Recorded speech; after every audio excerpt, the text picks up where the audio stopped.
Alright guys, welcome back to MMGinvest. In today's video, let's talk about what Jerome Powell said Tuesday. It wasn't an official FOMC meeting, so I wasn't paying attention. I didn't even know about it until yesterday. But it's pretty important what he said. It doesn't surprise me. The only thing, I'm going to get into it in a second. I'm going to talk about some news events and what's affecting the markets in a big way, right?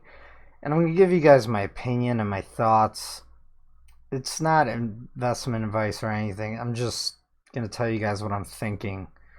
And I've been pretty good at that and trading and all that, but my outlook future wise, like coming in the next months and years, has been pretty good and pretty spot on. So gold also took off. We'll talk about that. We'll talk about these indices and whatnot. So where's that article?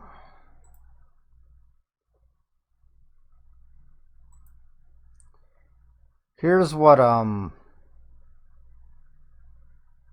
Powell was saying. So everyone remembers when Mario Draghi said, "We'll do whatever it takes to get the markets back up." Well, Powell said something very similar to that. So I'm going to read a little bit of this. So Powell said the central bank is watching current economic developments and will do what it must to keep the near record expansion going. Financial markets have been nervous lately over escalating trade war that has spread from China and now could include Mexico. At the same, government bond yields are behaving in a way that in the past has been a reliable recession indicator. Powell began a speech Tuesday in Chicago. "We are closely monitoring the implications of these developments for the U.S. economic outlook, and as always, we will act as appropriate to sustain the expansion with a strong labor market and inflation near our symmetric 2% objective," whatever. The Fed's mandate is to keep inflation from running higher. And their objective is not to hit 2% targets. They just say that so everyone, it's like they're prepping the market for really higher inflation.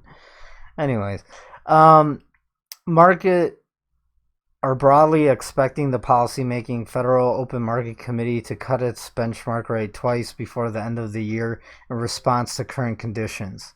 So the market is pricing in 2 rate cuts by the end of this year, which is pretty crazy because 4 months ago they were talking about raising rates for the rest of this year 2 more times. And that's because, the market fell over 20% this past winter. Powell has stuck the position that the Fed remains data dependent. The most recent FOMC statement from its May meeting indicated that the committee is taking a patient stance toward policy changes at conditions. What? People can't write. Toward policy changes at conditions evolve. Okay. So Powell took a longer view, outlining the challenges the Fed faces ahead of for when the next crisis hits. The current low rate environment leaves the Fed little room before it hits the zero lower bound, or the point where the Fed's nominal benchmark rate can't be lowered much more. The Fed faces a problem with inflation, which has yet to sustain its central bank's 2% goal. Powell said persistently low inflation could lead to a difficult to arrest downward drift in expectations. Last time I checked, when things get more expensive and the economy isn't actually growing, it causes a inflationary spiral. The thing is, prices, they're not really supposed to rise ever. but their own business cycles that they create with manipulating the markets with debt, right? With interest rates on debt. Things do get more expensive when there's an economic expansion. I think the last time we saw that was the 90s. But technically in a healthy growing economy, like for the first 150 years of the United States, you you didn't have inflation. You just had economic growth with deflation. Anyways, Powell said the tools used during the crisis, near zero rates and asset purchases that took the balance sheet to more than 4.5 trillion are likely to be deployed again. Perhaps it is time to retire the term unconventional when referring to tools that were used in the crisis. So what that means is when Ben Bernanke lowered rates to practically zero and then started money printing, that's unconventional, meaning that's not normal. That never happens. But it worked. And it only worked because people thought that the interest rates would get normalized again eventually. But now we can't even raise them up to 3% because if we do, the stock market implodes and all the debt implodes.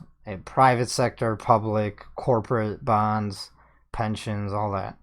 So now they want to make it the new normal to have like zero interest rates and probably QE.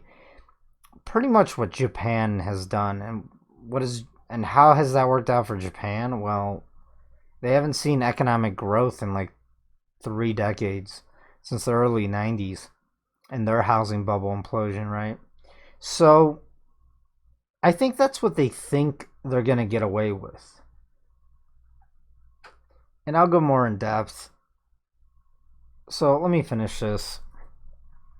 Powell recognizes that interest rates are too low to provide much ammo in the next downturn, so he's desperately hoping that the trade war and political chaos will be resolved shortly, goosing stock prices and extending the expansion. In the meantime, he's saving words he knows the markets like to hear, which they clearly do. The Dow is up 400 points this morning, but he also seems to know that he's just delaying the inevitable.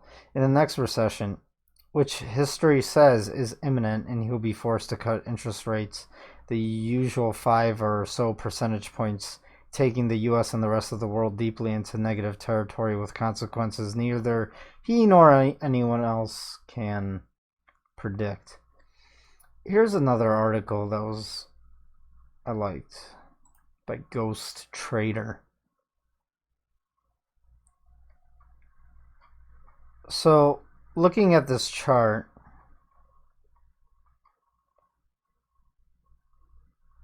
here's corporate debt precedes high defaults. It's at all-time record highs. Last time we saw highs like this, which weren't even as high as current, we went into recessions when they peaked out like this. I mean, we're there. We are literally there. Here is the bond market versus, hold on, let me read this real quick. The data shows zero uptick in organic growth anywhere, and the bond market has been screaming warnings since last year when it tagged its multi-year trend line. Longtime readers are familiar with this macro chart. Can I blow it up? Sorta. So here's the S&P 500 up top. The yellow vertical rectangles here, those are recessions. They're anticipating this to be a current recession that we're already like in. They just don't know yet. And you can see bonds every time they hit this trend line. The market peaks out and we go into recession. Same with organic growth of the economy.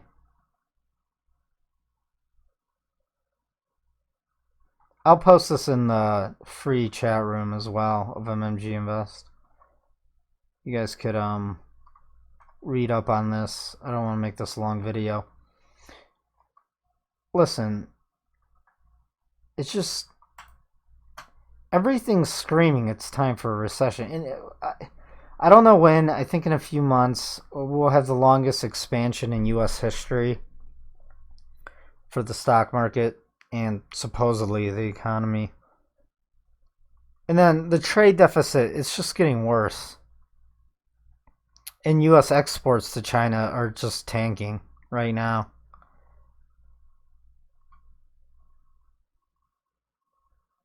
The trade balance deficit rising.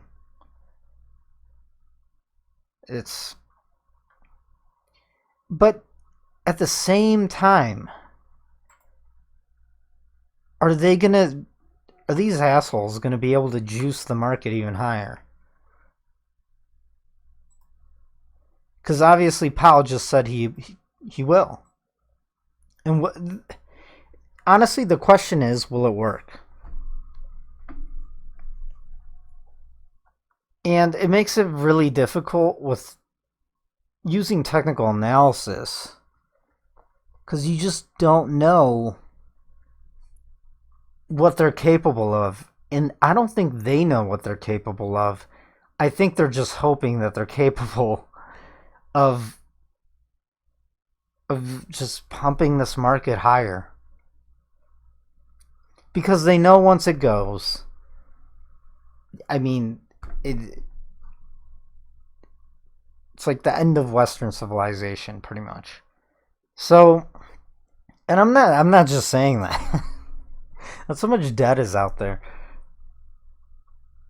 It's the end of capital markets, and I promise you, the West, well, at least the U.S. is going to go hard left. I'm talking like USSR. If the stock market crashes. And you know, I did want to talk about this for a second.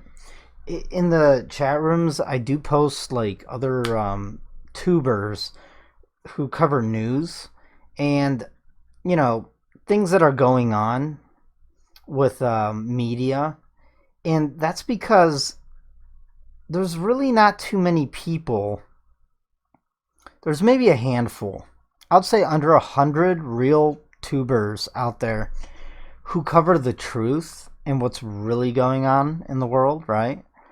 And once independent journalism is like gone and full-blown, you know, censorship, like freedom of speech, once freedom of speech is gone and your rights to protect yourself. I mean, guys, there's like no point of making money because you're just going to get robbed either by your neighbor or the state. And once there's like a Chinese social credit score system, and that's what they're going to do, because when this all comes down, when the house of cards all comes down, they want to be able to control everyone prior to that, because if they can't, it's going to be the few at the tippy top of this pyramid or the masses at the bottom who are going to suffer. That's why I always hope for Mad Max, because then, you know, once people can't ignore reality and things are really that bad, that's when you'll actually have change, real change for the good, for the better, for the long term. So, and not just that, I need to engage society and culture and freedom, right? Because as these things deteriorate, and they are deteriorating, it's a sure sign prior to the markets and capitalism and everything else going as well. And you know, once society really starts losing freedom, they're not productive anymore. And that's the truth. All right. So, and also I need to keep up with all of that because I can't say certain words anymore. I have to really it's kind of like I have to talk in code. I have to be really careful of what I say because I'll be gone as well. And I will eventually be gone. Once I'm gone, they're going to come for you, just so you know. Um I'm serious. So, let's get back into the markets and everything. All right. So, here's a daily chart of the S&P 500. For right now, I need to sort of anticipate when they're going to start cutting rates. So in about 2 weeks from now, there's going to be another FOMC, and they're going to decide on a rate hike or rate cut or to do nothing. I think they're going to do nothing because right now the market's sort of trying to rebound here. And the only reason it's rebounding is because of Powell's statements 2 days ago. And I thought it would have fell a little bit further if he didn't come out, and that's why he came out and made those statements to make the market go back up. Although I was expecting a relief rally or a dead cat bounce, so it sort of worked out with the technicals. This area right here, as you can see, there's some support there, so it also makes sense. I don't. It's really hard because the real economy and the fundamentals, they're falling apart. I posted this. Where is it? Here we go. Look. ADP non-farm employment, 27,000 actual. Forecast was for 180,000. Previous was 275,000. The last time we saw a number this small was like a decade ago, like during the Great Recession in 2009. So you don't get numbers like these. I mean, they're going to say this might have been a fluke. People might think that, but I don't think so. I think we've hit max employment at this point. Now, there's a lot of dynamics. There's Trump, right, and the election coming up. There's the Fed. And the market clearly wants to roll over and reset itself. That's why we have such high volatility. You get volatility like this at peaks before it starts dropping back down. Now, let me zoom out on the S&P here to a weekly chart. So, here's 2009. Here's the bottom. We're all the way up here. And in an organic, real free market, I would expect some sort of broadening top at a very big way here. But, and this is stretching it. It's way too early to expect something like this and to even predict or try to hope for something like this. But this is what I would expect, right? Something like this. But the Fed, they're gonna come out with, they're gonna start lowering rates. I mean, they might start 2 weeks from now. They might start, I don't know, like in the fall, whenever the next FOMC meeting is, and it's gonna probably work. Like the market's probably gonna rally on that, but it's not gonna be enough. Cutting rates is not gonna be enough. And I think they will panic once S&P falls sub 2,600. That's when I think they're really going to start panicking, down in this area. And then they might come out. They might just lower rates all the way to zero, or just start QE before we even go into full blown recession, or before the the normies, the retail, or mom and pop realize that we're in a recession. So they're going to try to get in front of the recession. That's what they're thinking. And then QE will blow the bubble even higher. And if they successfully do that, which I think they're going to be successful in the short term, and what I mean by short term is like the next 4 years. And but the problem is, if they're successful, when this thing corrects, it's going to be catastrophic. Like Mad Max. If they can make the markets go higher in the next like 3 to 4 years. But I think they will be able to do it, and this is why. Because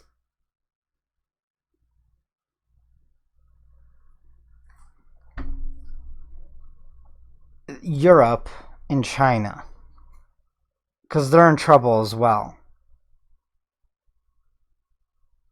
And there might be a safe haven play, or speculators are going to move to U.S. equities, maybe. But at the same time, fundamentals are deteriorating. You know what? They might not even be successful. If they're not successful, my broadening top here might actually happen. I don't know. I just don't know. We're gonna find out though. Because never in like human history have we ever seen anything like this. So, no central bank has ever tried an experiment like this. So, I mean, it's going to be interesting. Gold. Let's just talk about gold, and then I'll cut it short.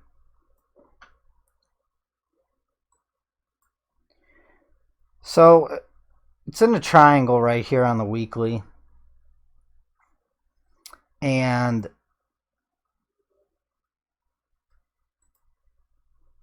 here's a daily chart. On the daily, I do have a sell signal, so I'm expecting a pullback. This was a great call I made. And I know I showed this chart like a week ago with, or maybe a few days ago, or the weekend. I pointed out there was a bull flag, and I was expecting the price to break out, and it did. And it really broke out.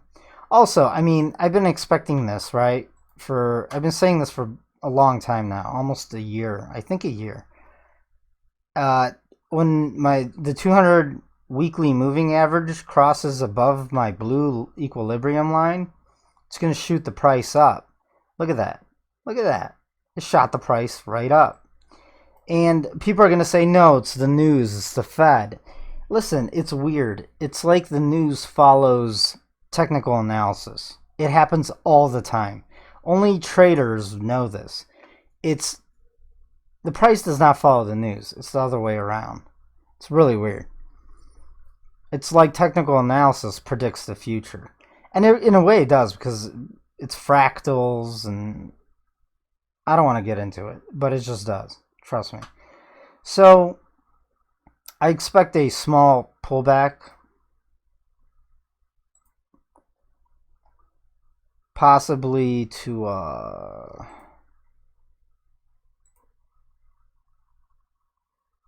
we'll see. I mean, there's some support, but I don't think gold's going to pull back in a big way, especially prior to the Fed meeting in 2 weeks, right? So I'm expecting some sort of pullback. 1280 would be perfect, and then I think it's going to break out and go even higher. And if it does, once we get past 1350, we're definitely going to I think we're going to 1500. And if we do that, the mining stocks are going to explode. And they already did. I mean, they did this past week. So I've seen some double-digit gains on a lot of the miners. So here's gold ETFs. They did really well. And when the ETFs take off like this, and so do individual junior miners, gold, silver mining stocks, that's a confirmation that the move on the commodity, right, in the futures market is validated. And not just that, what else can I show you guys? The gold to silver ratio, pretty sure there's an index.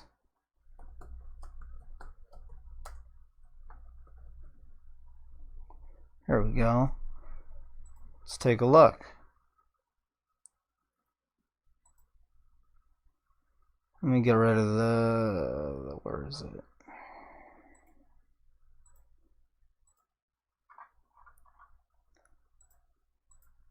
Let's go to weekly. The gold to silver ratio is at all-time highs. And every time the gold to silver ratio peaks out like this, what happens is it falls back down. And when it falls back down, the price of silver catches up with the price of gold in percentage terms, but you also get a rally in gold. And that coincides with the Fed trying to make this market go higher by lowering interest rates and printing money.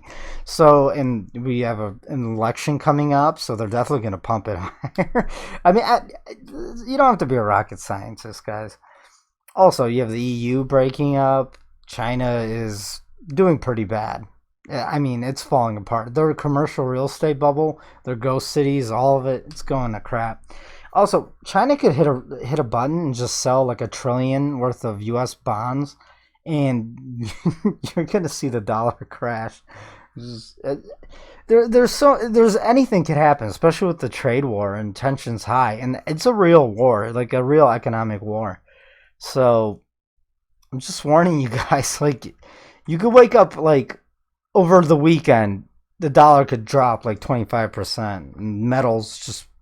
Gold could go to like 3,000, and your mining stocks are like, you know, life-changing gains. So, also the yield curve, I've covered this. We're there. I mean, we're at that red line. It's predicted the last 7 recessions. Look at this. The 10-year is at 2%, and the 3-month is at 2.35. That's pretty big spread, and it's definitely inverted, which is hilarious. As soon as the Fed starts raising rates, it inverts the yield curve like clockwork, like every last recession. And the 30-year is like falling. I mean, the bond market is just literally saying, hey, it's time for a correction on equities. P ratios are through the roof. The FANG stocks.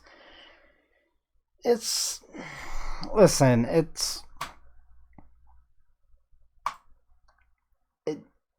looks like I think the market's gonna fall lower next week. We'll see. I'll make a video this weekend going into more detail. It's just that the Fed is really gonna try everything they can to keep this market from correcting, and I feel like it's so obvious to the market at this point. That's why gold is starting to take off as well. Alright, so come on over to MMGinvest.com, watch this video. I talk about the research report. There's a private trading group as well. Some good calls, really good calls. Uber was a good call. And yeah, smash that like, leave anything in the comment section, tell me what you guys want me to cover, and I'll try to cover it if I find it to be important, and we'll take this day by day. It's going to be interesting. Until next time.